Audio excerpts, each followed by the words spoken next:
Delonghi has finally released a new Dedica, and it's this one right here. This is the Delonghi EC950 Dedica Maestro Plus. Let's open up the box and see what it all comes with. Before we do that, a disclaimer. I did buy this machine with my own money. It cost me 429 euros.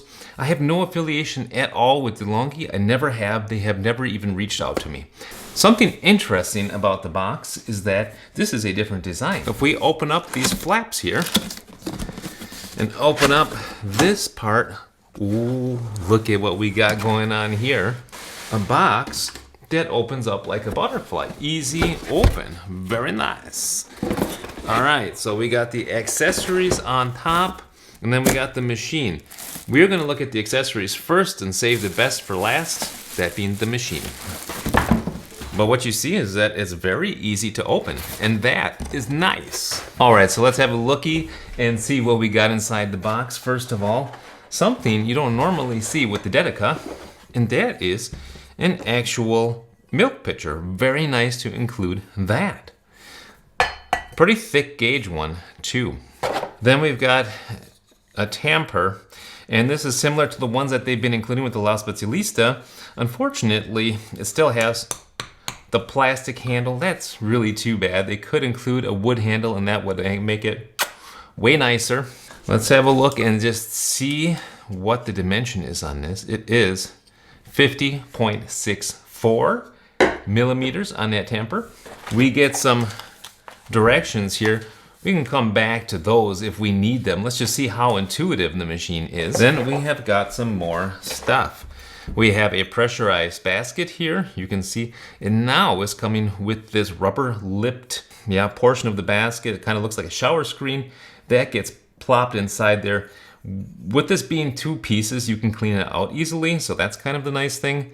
Then we also get a double pressurized basket, and we get a Portafilter.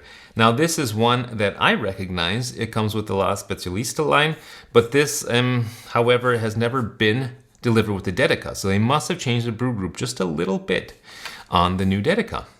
This is made, I'm quite sure, out of stainless steel. It's very, very hard.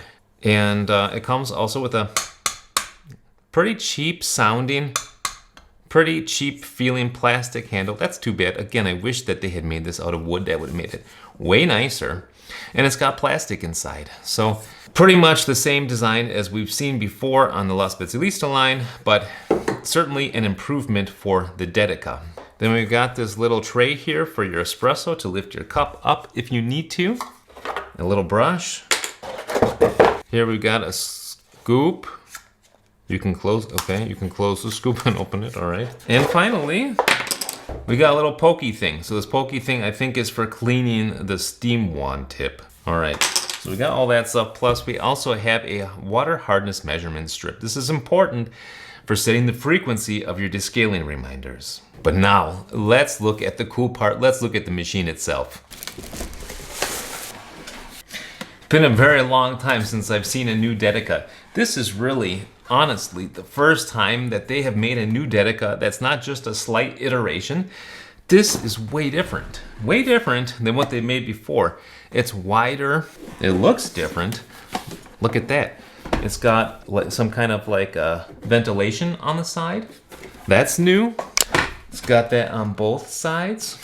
It's got more buttons on the top for adjusting temperature and probably milk level. It's got, of course, as I mentioned, a different brew group, considering that we got this new Portafilter here. But really the main thing is this. It's got an automatic steam wand. So that's going to be very interesting to see how this works. Does it give us good milk foam or not? It also comes with a temperature probe on the side here. So this is the actual steam arm itself here. And on the right side of that, we got a temperature probe. So that's kind of nice. You can also set the temperature of the milk. It's also got a nice satisfying click sound. Nice. We also have got a little storage area up on top. That's pretty cool. So you can put stuff in there. Let's fill that. Remember, brush, basket. One thing to mention is that this Portafilter, when inserting it into the brew group the first few times, it's going to be tight.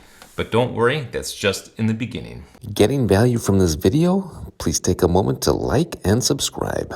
All right, let's go ahead and commission this machine next.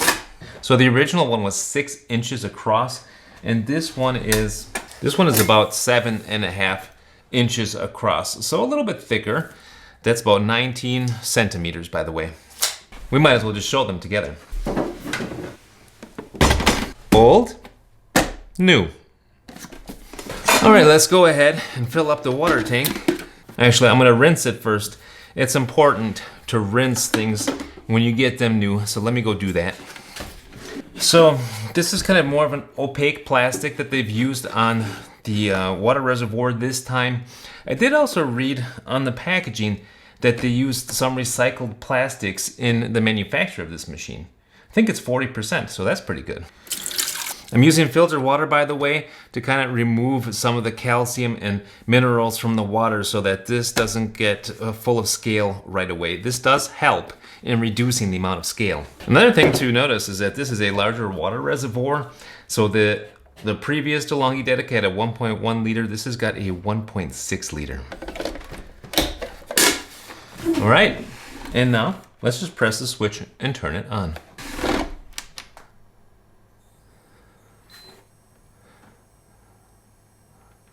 Okay. It's telling me to put water in. The light is flashing. The light is flashing, but I do have water in there, so I'm just going to try to prime the brew group, prime the pump and everything. Let's do that. Just going to press.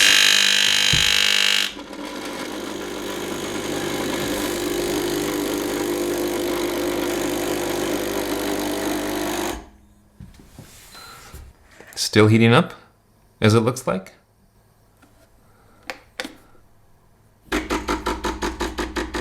Oh, there we go. Okay.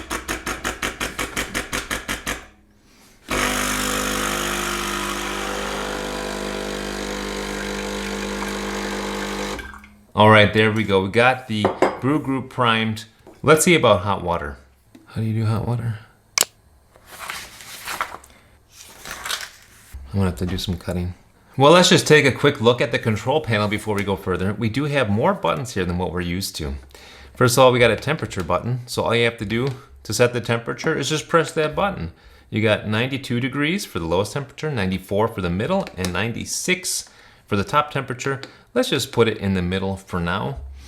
Then you've also got 2 selections, either a single espresso or a double espresso. Then you got your milk foam amount. Looks like low, medium, and high. Let's just put that on medium for now. And you've also got temperature on your milk. I think that's 65 to 75 degrees in 5-degree increments. I'm gonna put that on the lowest one for now. At this point, I mean, we could go ahead and make an espresso. What I'm a little bit disappointed by the fact is I got this in Germany and it only came with pressurized baskets. I was hoping it was gonna come also with non-pressurized ones. Well, let's go ahead and make an espresso, and let's do it with pre-ground espresso and with the pressurized baskets. So this does weigh 517 grams. By the way, it's quite a hefty portafilter. And let's see what we can fit in there. All right, I got about 14.5 grams in there. Let's give that a tamp and stick it in the machine. All right, let's try a double espresso and see how it looks.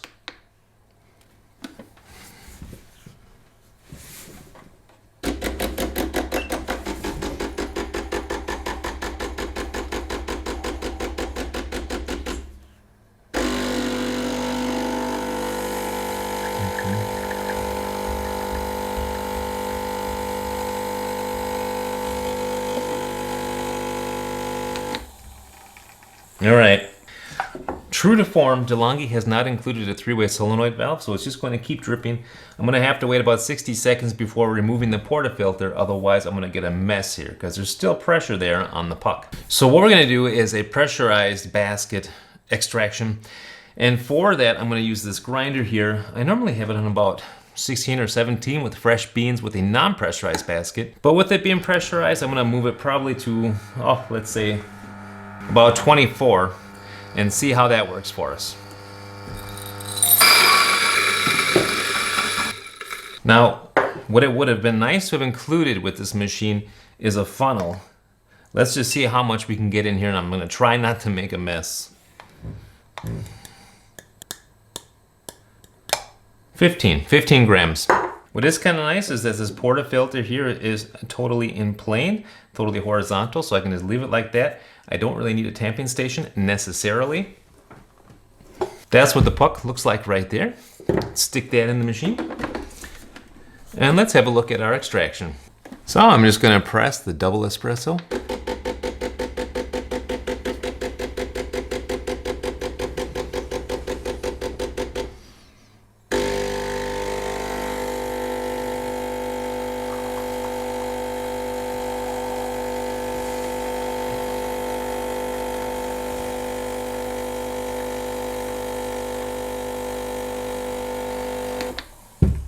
Okay.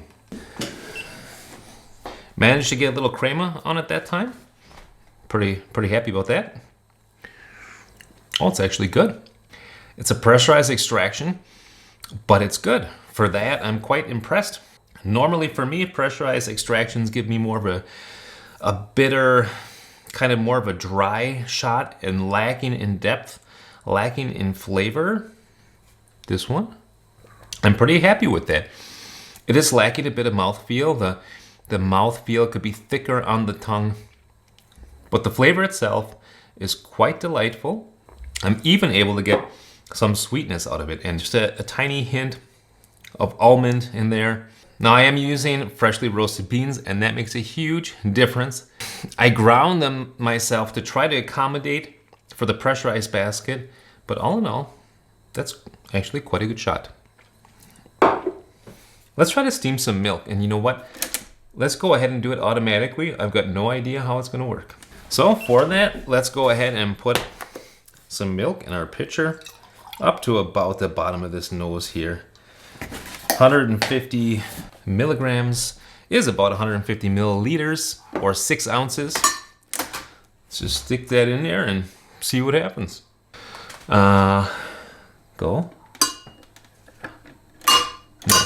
Automatic. Go. There we go. Okay. This is interesting. Let's see how it works.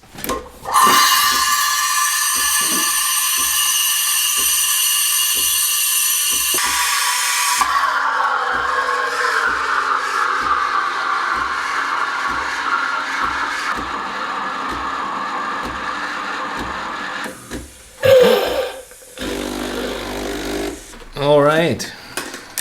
Well, it did foam the milk. A little too foamy. Oh, that's nice. It's actually not a heated steam one. It's a non-burn steam one, so it wipes off actually real easy. That's nice. And it's got an automatic purge function as well. So far I'm impressed by that. Although I would say I'm gonna have to experiment a bit more with the milk and the placement here of the pitcher and so on. But I did froth the milk anyway. So let's see.